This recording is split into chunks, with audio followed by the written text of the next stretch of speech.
Assalamualaikum warahmatullahi wabarakatuh. Hari ini saya akan menyampaikan materi perkembangan berpikir anak sekolah dasar. Banyak faktor yang berpengaruh dan saling terjalin dalam berlangsungnya proses perkembangan anak. Salah satunya perkembangan berpikir pada anak. Yang pertama, perkembangan berpikir sensori motorik, yaitu dari usia 0 sampai 2 tahun. Yang kedua, perkembangan berpikir preoperasional dari usia 2 sampai 6 tahun.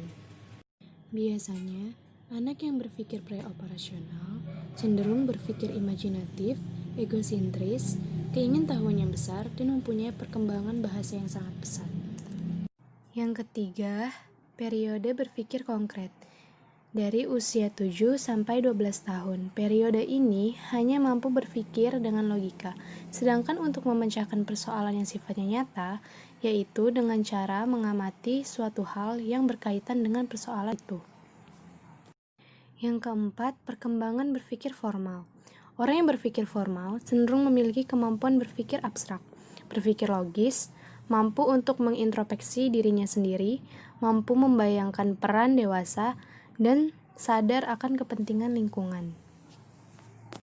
Kemudian, untuk meningkatkan perkembangan berpikir pada anak sekolah dasar, sebagai guru, kita harus mampu menciptakan interaksi yang akrab dengan murid. Kemudian, selaku orang tua juga dapat menciptakan interaksi yang baik, lalu meningkatkan kemampuan berbahasa, dan yang terakhir, menjaga dan meningkatkan pertumbuhan fisik pada anak.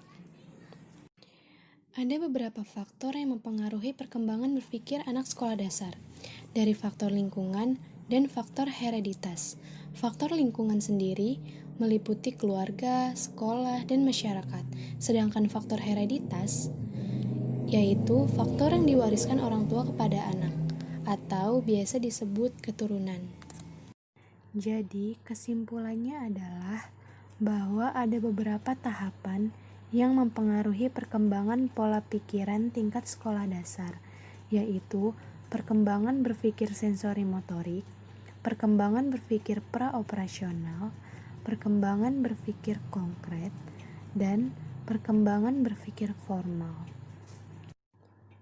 Perkembangan berpikir juga dapat dipengaruhi oleh faktor hereditas atau keturunan, dan juga faktor lingkungan seperti sekolah, keluarga, dan masyarakat.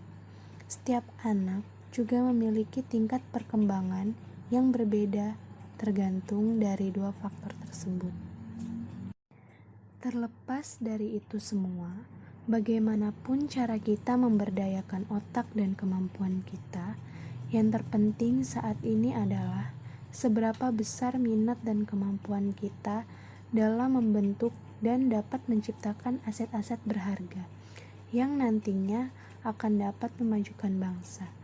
Dan tidak kalah penting, yaitu bagaimana kita dapat membentuk pribadi yang sadar akan kemajuan dan kemampuan yang maksimal, sehingga dapat terwujud diri yang seimbang yang dapat menciptakan suatu karya. Baik, itu saja materi pembelajaran yang dapat saya sampaikan saat ini. Kurang lebihnya saya mohon maaf. Wassalamualaikum warahmatullahi wabarakatuh.